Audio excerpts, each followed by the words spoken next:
And they put in that kind of performance against their where they were when he came in, and they put in that kind of performance against their Champions League rivals.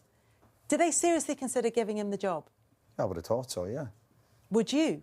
No. Why not? I think there's better options out there. I think the games where he's come in terms of winning football matches, he's done a very good job. He's obviously simplified things, but there's been no jeopardy in other games. They've had 3 weeks to prepare for the matches. It's been good timing for him to go in there, and he's done a very good job. I take my hat off to him. I mean, if he does get the job in the summer, he said, listen, good luck to you. But I think there's far better options out there for the next manager of Man United. If Carrick had been mentioned 3 months ago, you would have been locked up to be the next United manager. We would have said he wasn't even the reckoning. But timing, he's got the opportunity, done a very good job there. I think there's better options out there. Where they were.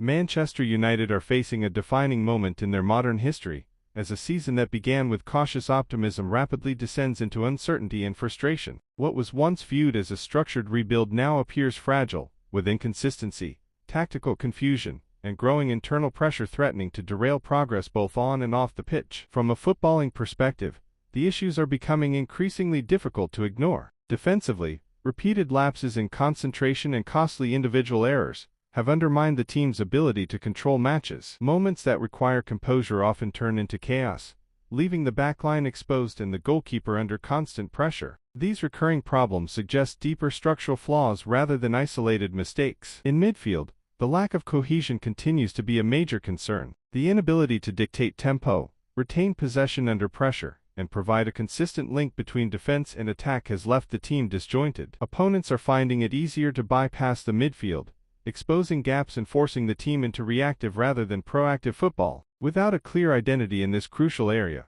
control of matches has slipped away far too often. Beyond the pitch, reports of dressing room tension and unclear leadership direction have only intensified the sense of crisis. Questions are being raised about unity within the squad, the clarity of the manager's vision, and the overall direction of the club. For a team of such stature, uncertainty at this level inevitably translates into inconsistent performances on match days. The reaction from fans and pundits has been predictably intense. Supporters, accustomed to high standards, are growing increasingly frustrated, while analysts remain divided over the root causes of the decline. Some point to tactical shortcomings, others to recruitment decisions, and many to a combination of both. What is clear, however, is that patience is beginning to wear thin. The pressure is now firmly on everyone involved with Manchester United. Turning the situation around will require more than minor adjustments. It demands clarity, accountability, and decisive action. Tactical discipline must improve, the midfield must rediscover control, and the attack needs a defined structure capable of